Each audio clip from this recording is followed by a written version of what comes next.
सजना शाग तो पोड़ा है। आज शनिवार सकालू आमर आज सजना शाग पोड़ी टमाटो गोटे पोड़ीदेली देसी पियाज कंचा लंका रसुण पकईटा दलिली पूरा चकटिदेली पखाल खाइबा पागटा ठीक अच्छे।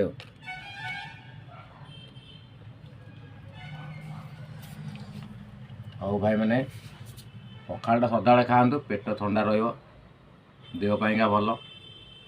ଆଉ ବାହାର ଜିନିଷ ଇଆଡ଼ୁ ସିଆଡ଼ୁ ଖାଇବନି ନା ଦେହକୁ ରୋଗ ଆଣିବନି। ସେଥିଯୋଗୁଁ ମୋ କରି ଖାଆନ୍ତୁ ପଖାଳ, ଆଉ ଦେହ ଭଲ ସୁସ୍ଥ ରଖନ୍ତୁ। ହଉ ଭାଇ ମୁଁ ଚାଖିକି କହୁଛି କେମିତି ଲାଗୁଛି, ଆପଣ ବି ଖାଇବେ ଆଉ।